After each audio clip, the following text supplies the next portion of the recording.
Welcome! Today we're talking about the research landscape around natural language processing and computational linguistics.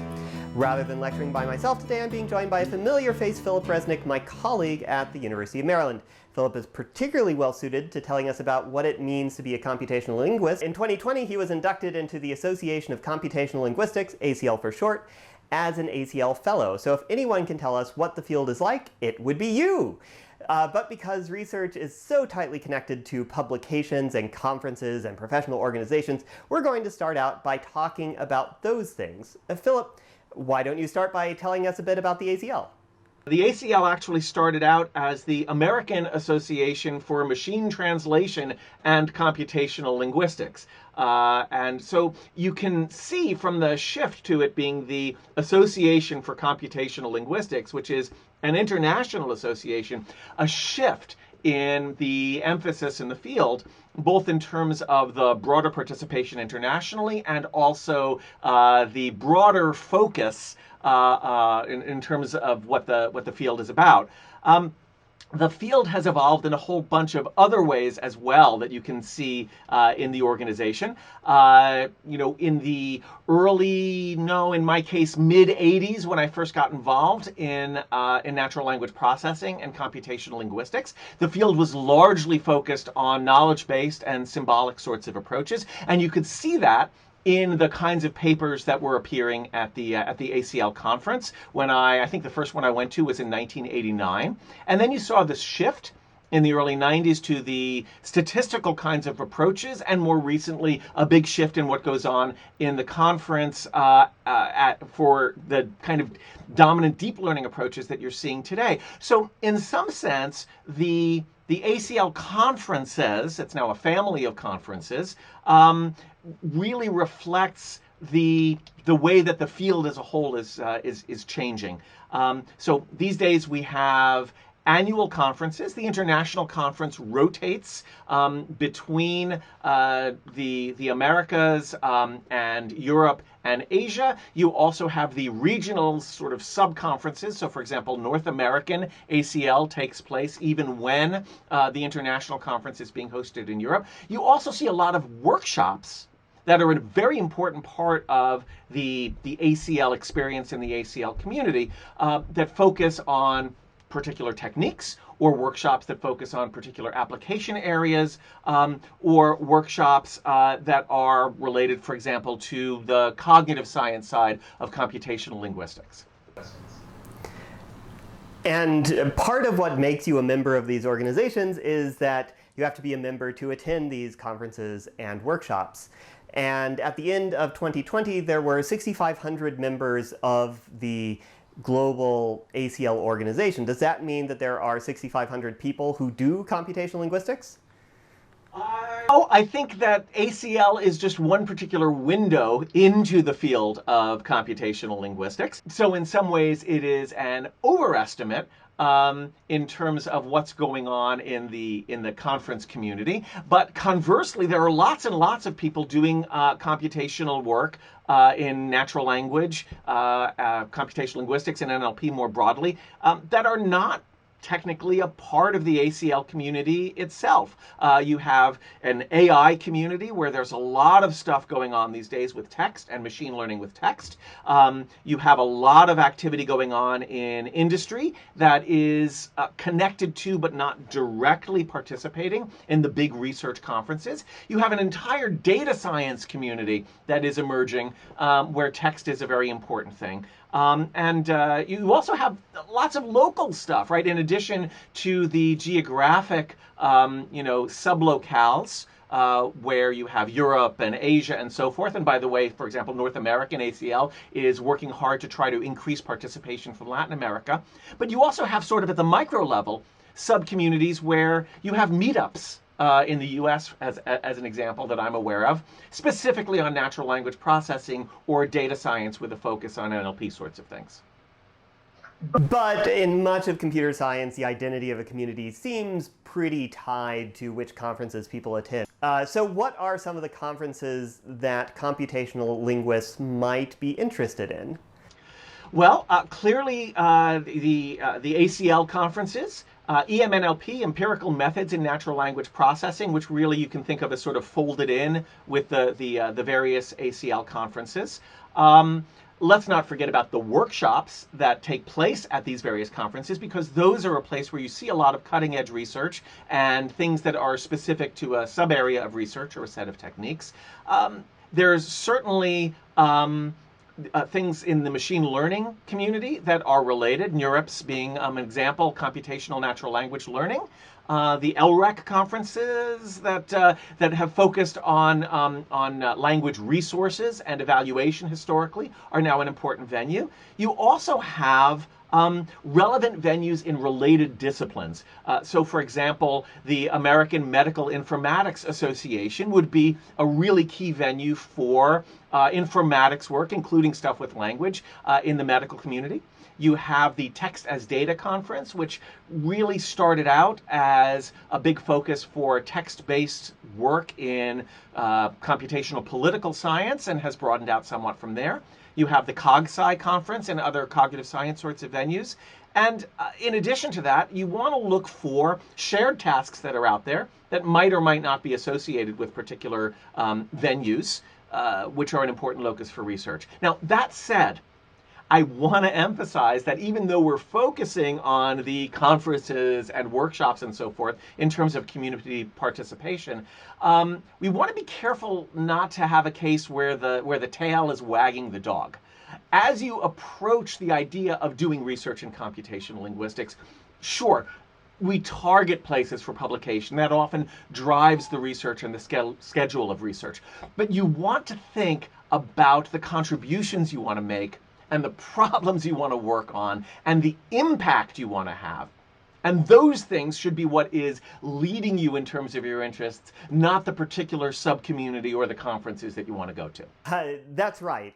But for academia, the coin of the realm is conference and journal acceptances. And the most valuable acceptances are those from the top tier conferences. CSRankings.org has codified this by picking 3 for every subfield. For natural language processing, it's ACL, EMNLP, and NACL. You talked about those as being conferences in this field.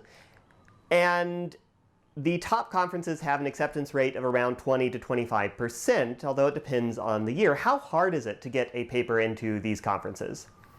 Well, it's increasingly difficult to get papers into conferences.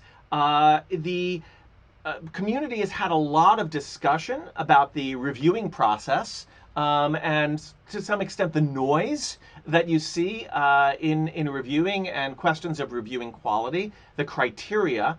Another issue is that many reviewers really have bought into the idea of SOTA chasing, S-O-T-A, state of the art. And so there are often cases where there are good ideas and contributions, but you get things being dinged because they're not being considered sufficiently innovative. So that's part of the, kind of the reviewing discussion. I think a lot of senior people in the field, in particular, are involved in re-examining the way that the conference submission, review, and acceptance process has been influencing what's going on in the field. The other thing to note is that in many fields, journal publication is what the real currency is, as opposed to where we have in computational linguistics, conference publications being where the really important high-impact work tends to go first, with journals tending to be archival. Journal publication has an iterative character to it, where often you get a revise and resubmit judgment from a journal and get specific feedback on what you should do to improve your submission in order to get it into the journal when it is re-reviewed, when you resubmit it, for example. And we are starting to see hybrids of that kind of approach in the conferences as well, where instead of simply submitting a paper, maybe it's rejected, and then you revise it and submit it again with no idea whether it's going to have the same reviewers, probably not, whether it's accepted, right? People are re-examining the process in some ways that may end up making it a little bit more journal-like in order to increase the odds that people can evolve their research on the basis of feedback and eventually have it appear for publication. So if someone says, hey, I like the idea of this journal reviewing process, are there journals for computational linguistics? There are journals for computational linguistics. One of the things to note is that journals are still a very important part of many academic appointment and promotion and tenure processes, right? And so people still pay attention to that sort of thing. That was one of the reasons for the introduction of the Transactions on Computational Linguistics, or TACL, which is a really interesting venue because it operates like a journal in terms of acceptances with good fast turnaround of reviews also, but also then provides conference presentation opportunities when you get a paper into the journal. There are a variety of other journals. You have some up here on the slide. You have things in machine learning. Computational linguistics is the very, very long-standing journal for the field, and so forth. A lot of these journals you can think of as venues for the archival and more detailed delving into the particular contribution that you've made, as opposed to a conference paper having its 8 or 10-page limit. JMLR, the Journal of Machine Learning Research, is worth mentioning, not just because it's a great journal that does publish occasionally computational linguistics contributions, but it's also part of the sea change in academic publishing. In an infamous 2001 email, the entirety of the editorial board from the Machine Learning Journal, another journal, all resigned at once to protest the $1,000 a year cost to read Machine Learning Journal articles, particularly when none of the money made it to the people who did the actual work. So they formed JMLR with a new editorial board, and Stu Schieber founded Microtome Publishing so that there could also be a physical copy of the journal if someone wanted it for whatever reason.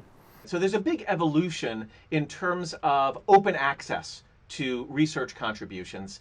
One thing to note is that many of these open access venues do come with fees that the author then pays. And some universities will provide or help subsidize those fees, but there is no such thing as a free lunch. Another thing that you're seeing increasingly is people putting stuff out on archive as a way of getting the research out there, often prior to a submission of some kind. But there's still no such thing as a free lunch because the archive process does not include peer review.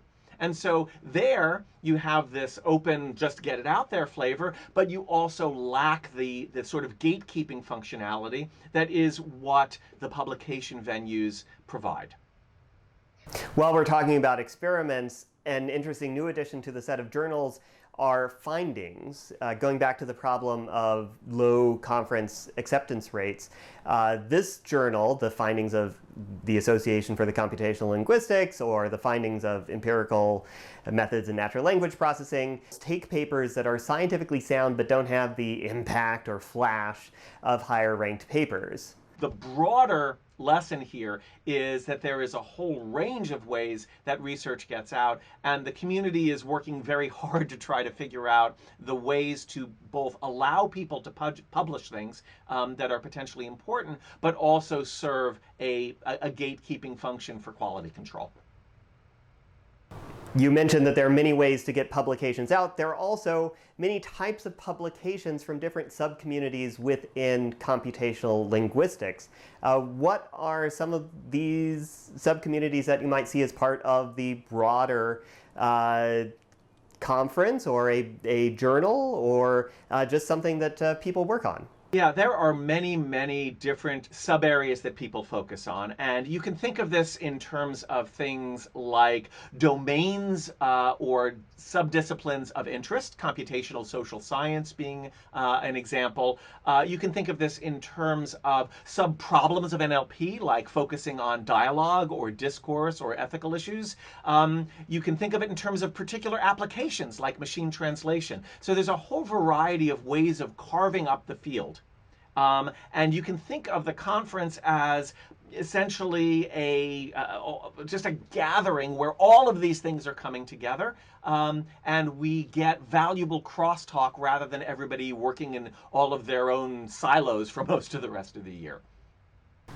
Another definition of subcommunities are those formed by cultural affinities or background. Computer science generally has ways to go when it comes to inclusion of underrepresented groups. And while computational linguistics might be slightly better than average, we still have a ways to go. In the last several years, we've seen new communities arise to help serve members who might not feel at home in the larger organization. Yeah, I agree. We still do have a long way to go in order to address these issues in computational linguistics and in CS and in research and frankly in society more broadly. I think that there have been some positive developments. The computational linguistics community, for example, introduced a conference that was, it's actually capital W, little I, NLP, WinLP, which was introduced originally as Women in NLP and then was rebranded, keeping that idea but broadening it to Widening NLP as a venue for increased visibility of traditionally underrepresented groups in computational linguistics. And that's really important because you want to increase representation in part by having people from underrepresented communities actually getting in front of people, presenting their work, and there's a snowball effect where once you get more people involved, it helps to get more people involved. In addition, these opportunities for getting people together provide mentoring opportunities. So you often have people volunteering to serve as mentors, having one-on-ones or small group discussions with people who have not traditionally been a part of the field in order to try to answer questions or help provide guidance for people's research or for their careers. You might notice that some of these groups have in AI or in machine learning. This comes about because Jen Wortman-Von and Hannah Wallach started this trend for the Neural Information Processing Systems Conference, and in the years since it has spread out to computational linguistics, but kept many of the names that they first had at NeurIPS. Yeah, that's absolutely right, and it's the list of people who deserve kudos for doing this is much too long to go through in this video. Although I will highlight, for example, in the computational linguistics community, Natalie Schluter has been a really important voice for issues of underrepresentation. In fact, in 2019, the NACL conference introduced a diversity and inclusion committee, and Natalie Schluter and Jason Eisner were the co-chairs. And there were subcommittees that give you a sense of different areas that require focus in the community. There are subcommittees on disability access and financial access, childcare and parental inclusion. How can people actually manage to go to the conference and participate if they have kids? Other kinds of accessibility issues, having activities that are socially inclusive, and also sort of making sure that it is academically inclusive as well. So there's still tons of work to be done, still tons of room to grow. The disparities of people being able to come to the conference in the first place are non-trivial, although, you know, this pandemic has had a silver lining of an increase in remote participation that is enabling people to get to the conference virtually in ways that let them participate. And so I think that's actually one of the things that will persist after the pandemic that may in fact help to improve the way that we handle this set of issues. I certainly hope that that's the case, and hopefully we'll see more inclusion as we develop in the years to come and get more people into careers in computational linguistics, which is the subject of our next discussion. If you want to see more videos like this, check the video description for the course that comes from the link down below. You can then see the context and the correct order for watching these videos. YouTube will gleefully show you stuff in the wrong order. If you want other people to see this video, provide a big gradient to the recommendation algorithm by clicking the like and subscribe button down below.